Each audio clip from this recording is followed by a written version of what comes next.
Hi everyone, my name is Matt Williams. I'm a tutor in politics here at Jesus College at the University of Oxford. Now, I am often asked, what is the point in studying politics at any university, Oxford or otherwise? And it's a great question. Having taught here for about 13 years and had hundreds and hundreds of students, I don't know of any of them that have gone into frontline politics. Quite a lot have gone to work in political jobs, either for the government or the diplomatic service or governments overseas, but none has gone into frontline active politics, despite the reputation of Oxford University as a training house for politicians. Actually, most of my students go on to work in business, law, education, just loads of sectors other than politics. And so the answer to what's the point in studying a degree like politics is that we teach you how to win arguments. And winning arguments is one of the fundamental skills of a human being, because doubt suffuses our lives. It's everywhere. Everything is indeterminate and uncertain, and so we're constantly trying to grapple with doubt. And those that can have some sort of control of doubt, that they can beat a path through the uncertain thicket and provide some answers for the rest of us, those are the people with influence, because lots of others want a holding hand in all of that uncertainty.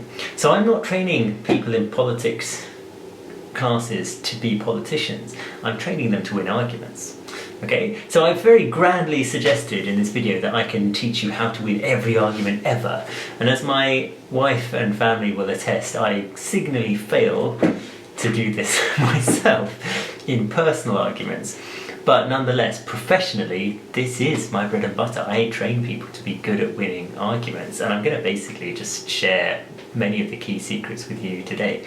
Specifically, my ambition to do this was because I was asked by a group of schools in South Wales to come up with a video to help them with a debating competition. So hi to all of you if you're watching that. And similarly, if you have any requests for videos, do get in touch. I'd love to try and help you make them. Anyway, let's get started. So I'm using a bit of a metaphor of a chessboard. I'm going to have to put my glasses on because I'm half blind, so I struggle to see my own slides, but just bear with me. So I'm sort of pitching this as, a battle. You've got to win the argument, you've got to be in control. Okay, so I mean, one of the first things to think about is to be strategic, and by that I mean you've got to think about the finish. So you start at the end. You've got to work out, what does it take to win an argument? What is the ultimate end point?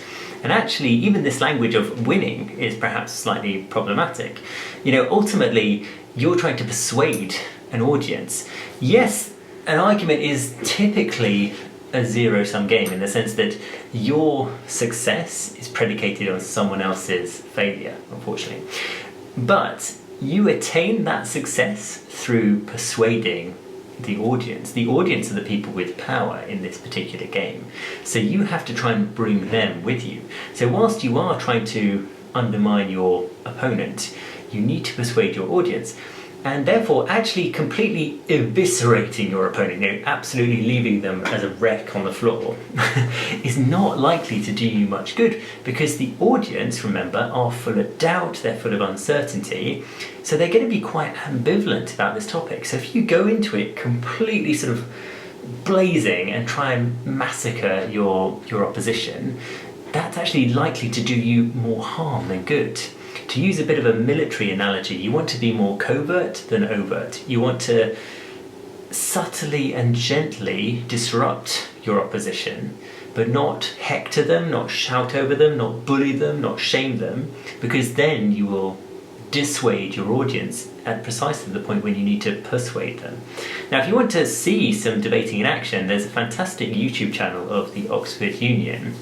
The Oxford Union is a very famous debating society in Oxford University, and you can see the debating chamber here, which has hosted many prominent active politicians that have attended Oxford University, and the chamber is set up a little bit like the legislature of a national parliament. So people like William Gladstone, Ted Heath, former British Prime Ministers, have cut their proverbial teeth in this chamber. And as you can see, there's a big audience there, and the trick is that you need to try and persuade them to follow you. They're not sure what they think, but if you sort of glower over your opponents and you embarrass them, you might win the argument in a sort of technical sense, but you'll lose the audience. And you've always got to think about what it takes to win the audience. And sometimes it's not just a question of being the person that has mastery over all of the details. It's also the person that has the people skills to bring the audience with them. And that does actually count in things like political science essays just as much as it does in public debating. Because in an essay, for example, you might be tempted to sort of pour scorn on other authors or other people that have contributed to these debates. But your audience are going to think, well, I kind of agree with a bit of what that person says, and you've just ripped them apart. So now I think you don't know what you're talking about, because this is a very uncertain topic. It's a lot of confusion, and you're too confident. Okay, so being overconfident is actually against your interests much of the time when it comes to debating. Now here's a few past debating questions that the famous Oxford Union have dealt with. So from the existential fundamental, such as this house believes that God does exist, to really crucial sort of questions about public policy, such as this house will under no circumstances fight for its king and country. That was a very famous debate in 1933, and the consequence was that the Oxford Union voted not to fight for king and country. And then finally, to the frivolous, this house believes that all you need is love. I mean, frivolous is maybe harsh. That perhaps possibly is true that all you need is love, but in the sense that it's much more lighthearted. Okay, so these are the sorts of topics that have been debated, and you can see some examples, as I say, on the Oxford Union YouTube channel. Okay, now ultimately, therefore, the goal is persuasion. The goal is to meld minds with the audience. And like I say, therefore, being overconfident in a topic where there is so much doubt and confusion is a bad idea. Your strategy for winning is to be way more subtle about it. If you go at it all guns blazing, trying to just show how clever you are, show how much you've mastered the detail, the problem is that your audience will keep thinking, yeah, but have you thought about this? Have you acknowledged that? You seem too confident, you seem too sure of yourself, and you've just embarrassed the poor opposition.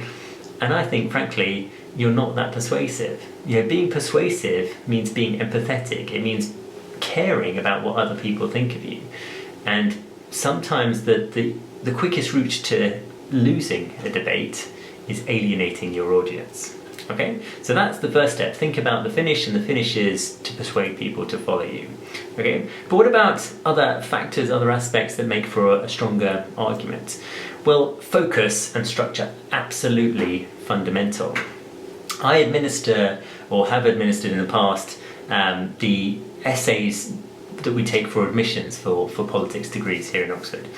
And you may wonder, what is the most common mistake that people make in those admissions essays? And the answer is that they lose focus. They lose discipline and they lose focus. Now, how do they do that? They do that in a couple of fundamental ways. They lose focus substantively and they lose focus emotionally. Now, the loss of substantive focus means that they lose sight of the substance of the question in hand. So they basically just veer off the point. Okay? If you want to answer a question, you answer it absolutely precisely. Don't ever deviate. Don't use a single word that is somehow irrelevant to the question at hand, because anything that takes you away from the question takes you away from the argument. You're basically leaving the field of battle, and you're leaving it exposed for your opposition to control. And that is the first and most common mistake that people make. You can also lose focus emotionally, and by that I mean that you can get too bogged down in what you believe. Now, if you were, let's say, a lawyer, and you were having these sorts of debates in a trial, you would probably care less in many instances, not all, but in many instances, as to what you believe.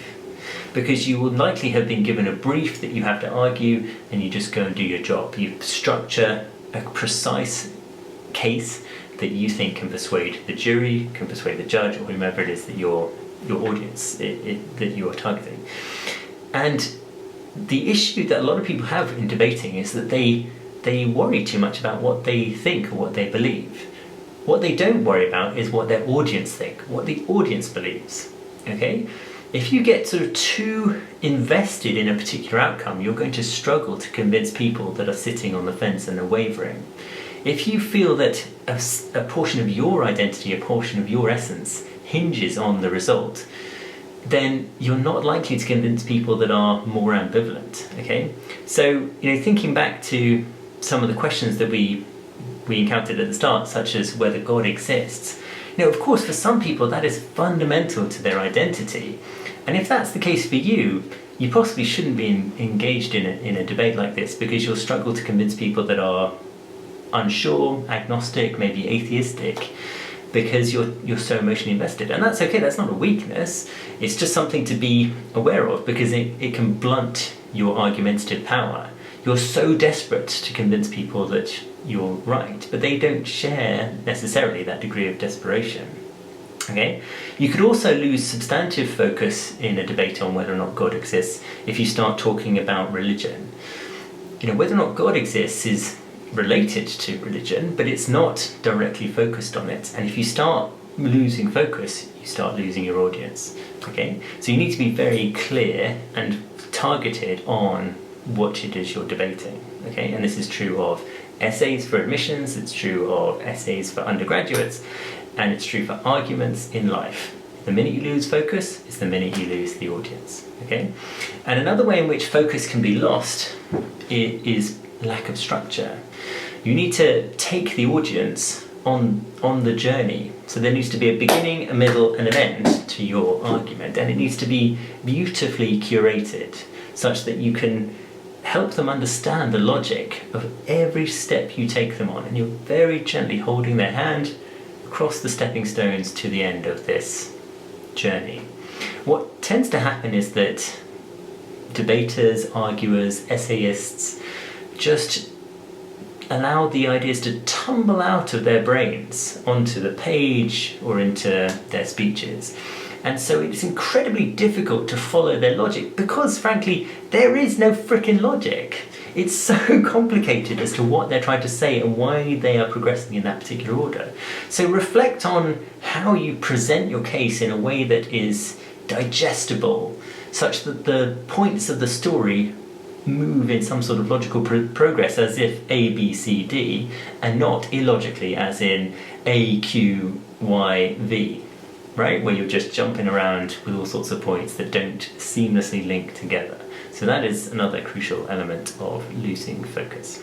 Okay, so what about the content of your argument? Well, this is relatively obvious. You need to rehearse, revise, and reimagine your case, but not only your case, but your opponent's case. You need to do a lot of opposition research, not about the individuals, you don't want to make this over personal, but about what they're likely to come up with. You need to know their likely arguments as well, if not better than your own. Okay? And someone that has control of all of the available arguments is much more likely to succeed, because not only will they have all of their own ducks in a row, but they'll also have their opponent's ideas marshalled, so they know when it comes to rebuttal what to attack. Okay, so this is pretty obvious, but just do a lot of research and make sure that you know what you're going to say and how you're going to say it. But beyond the actual substantive content is valence. Now, valence is a concept that we use sometimes in political science, and it has to do with how you interact with your audience. Remember that winning an argument is about persuading your audience.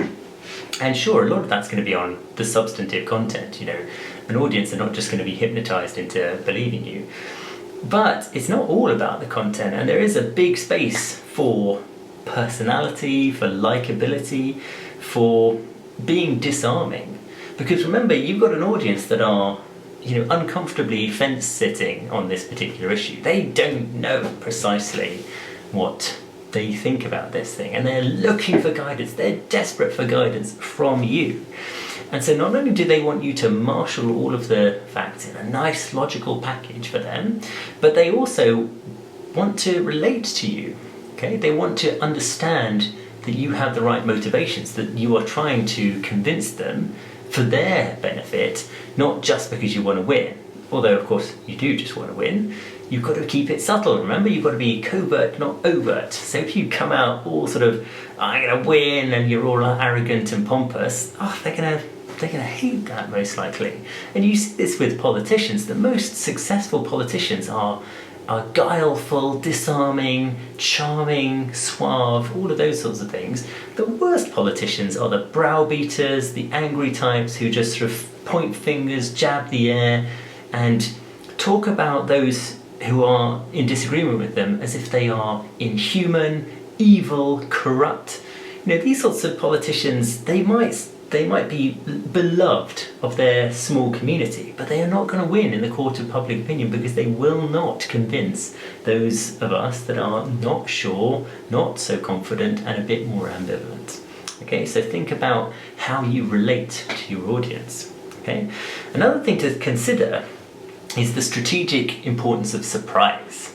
Now, when you sort of work out all of the possible arguments that you can make in defense of your position and in offense against your opponent's position, you also want to throw in a few surprises because it's strategically very powerful. Now, what I mean by that is that you need to think of some arguments that you're pretty sure your opponents won't have even imagined.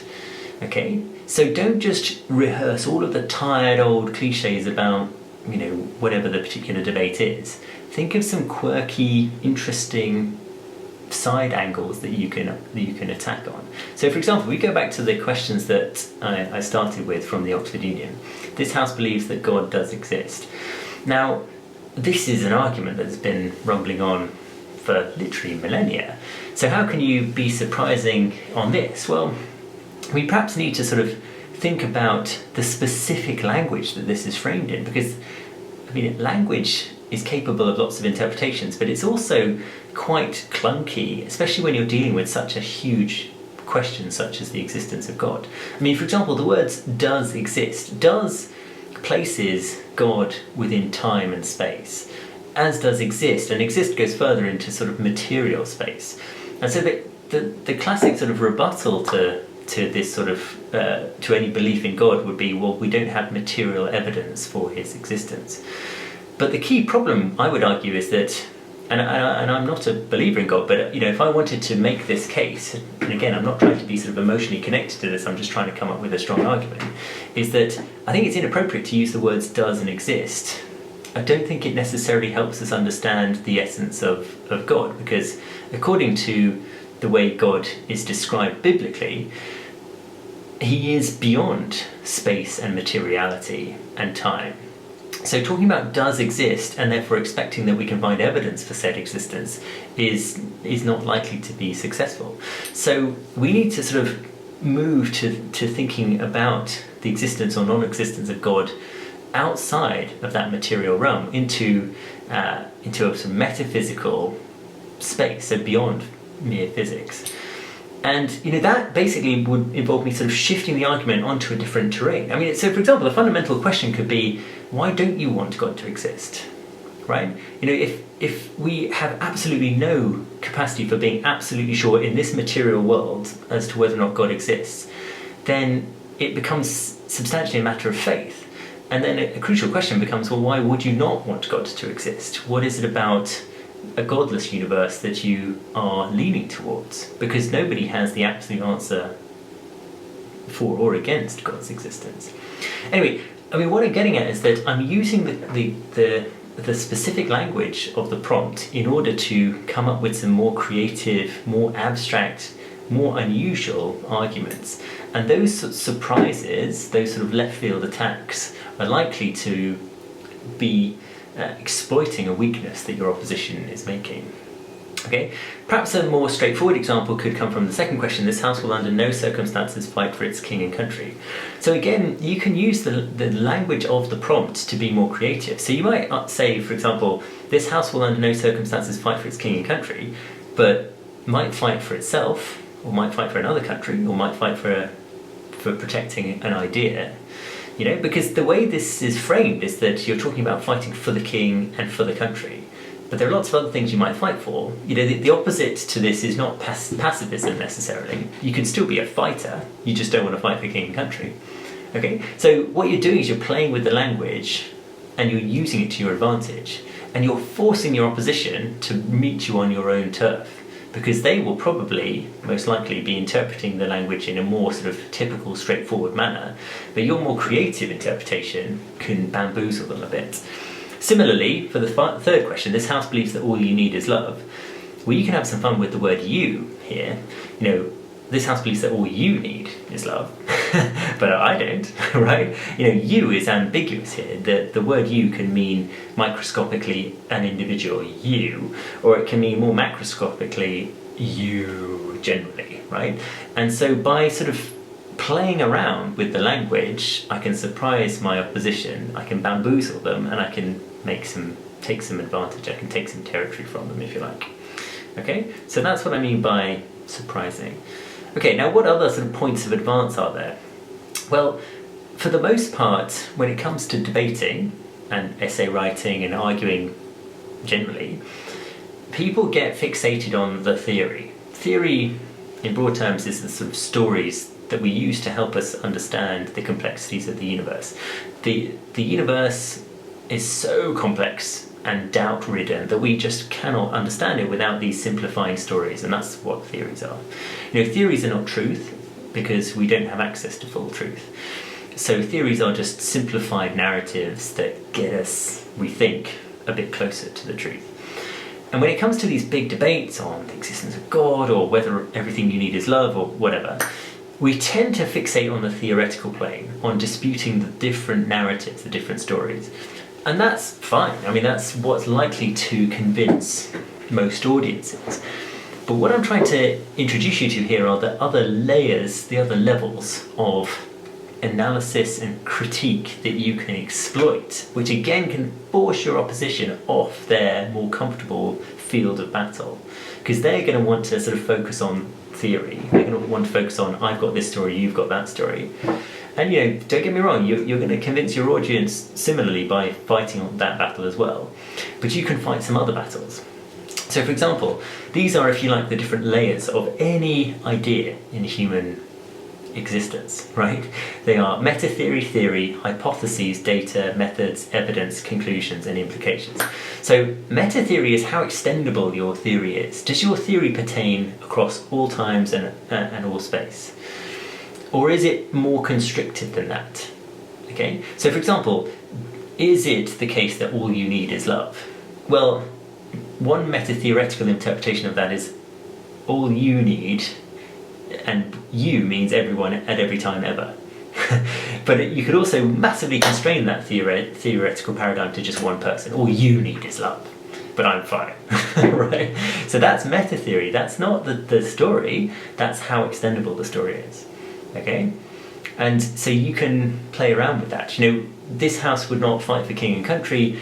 You could say, well, that was only true in 1933, or it certainly wasn't true in 1939. So again, that sort of theoretical extension was time limited. So think about how you can play around with the extendability of theories. Then of course there's theories themselves, but then what about the hypotheses that we extract from the theory to test them? What sort of mini theses, which is what a hypothesis means, of course, do we extract from the theory in order to test it? Okay, so those are also things that you can play around with. But of course, in some debates, there won't be hypotheses. So, for example, whether or not God exists, as I mentioned, you can't have a hypothesis as to whether or not God exists that is testable, because his existence is not predicated on physical matter or existence within time and space. So you can't sort of say, right, well, if I ask for him to give me a sign, then I'll receive a sign. That's not a plausible hypothesis. But nonetheless, in quite a lot of debates, you can sort of critique not only the theory, but also the ways that theory is tested.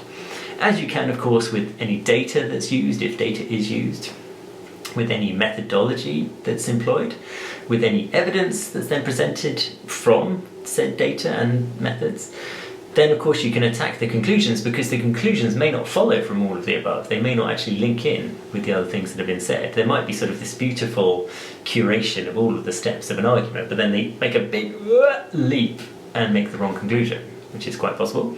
And then of course the implications. So what the implications is when you've concluded something. So let's say you conclude all you need is love. Well, the implication could be, right, we'll go out and find some love, right? But you could also attack, if you wanted to, that implication. Okay. So the point I'm making here is that there are at least eight levels of any idea that you can attack.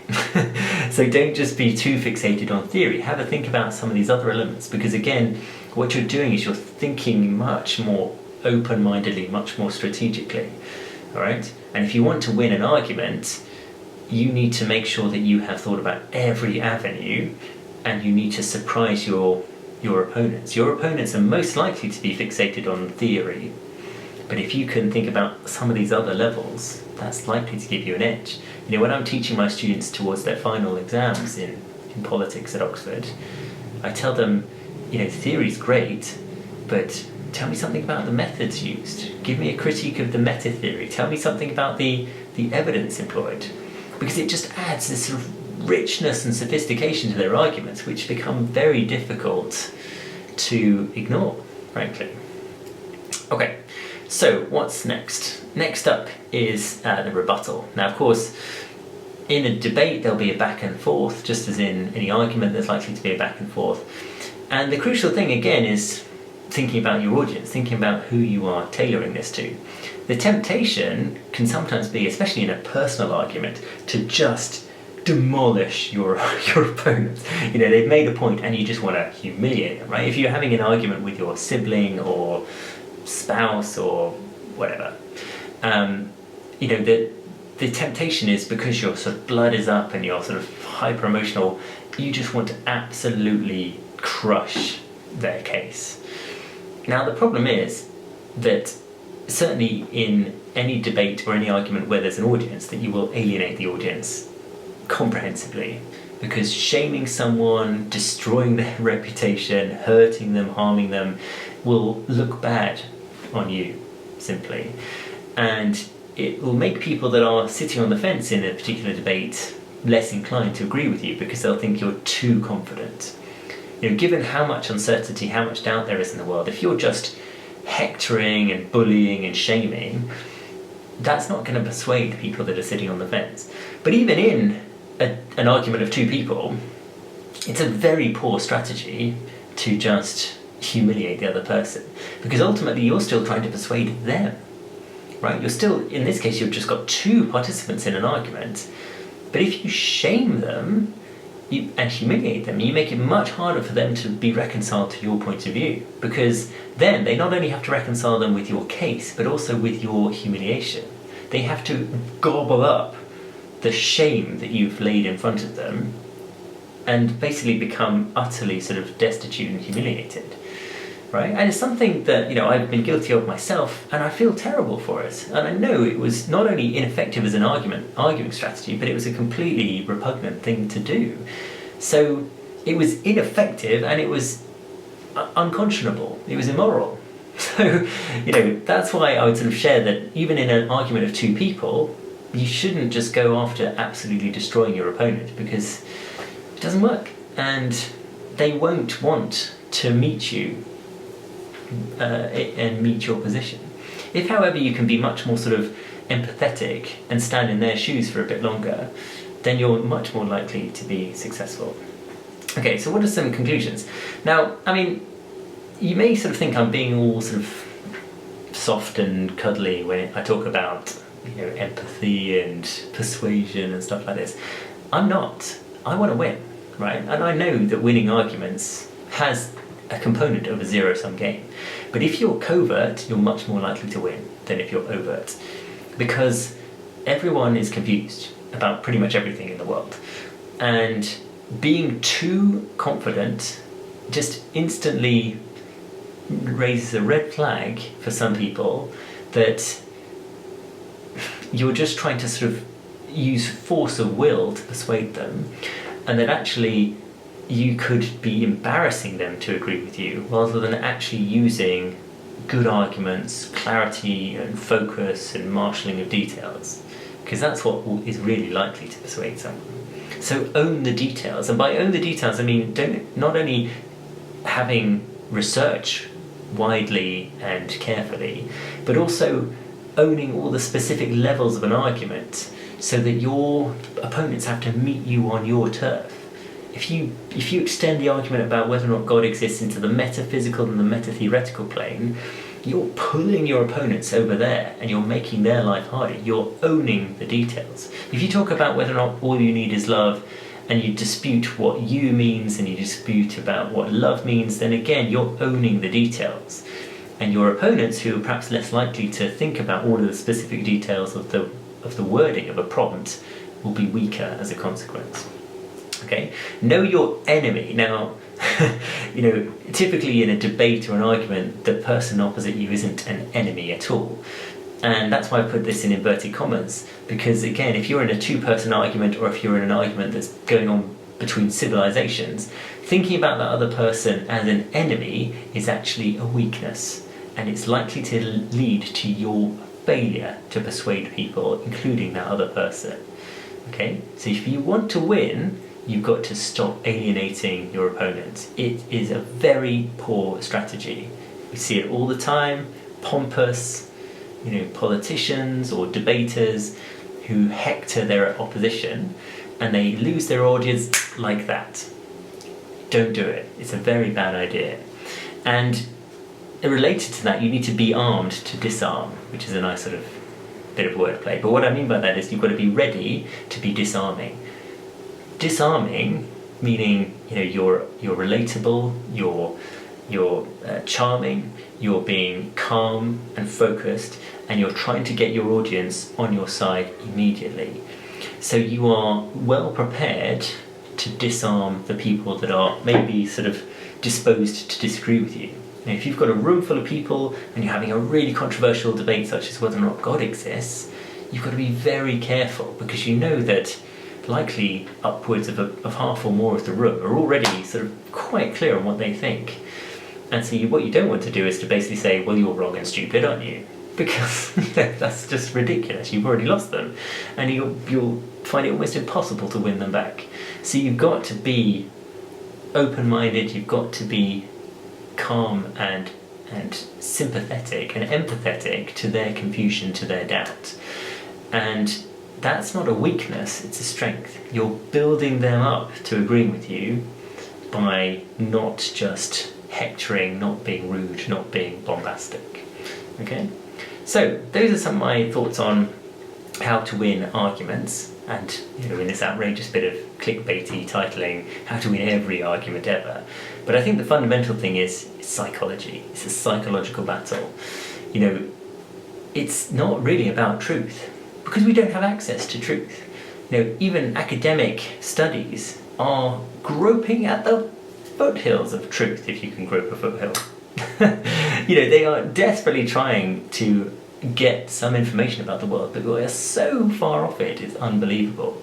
So what you're really doing is you're trying to persuade, cajole, convince, but you're not presenting the tablets of truth, because no one has this. Okay? So think about psychology, think about human relations, because that's ultimately what a lot of successful debating and argumentation comes down to. Anyway, I hope this has made some sense and has been of some interest. Let me know your thoughts in the comments. Thanks for watching, and I'll see you next time. Thanks. Bye.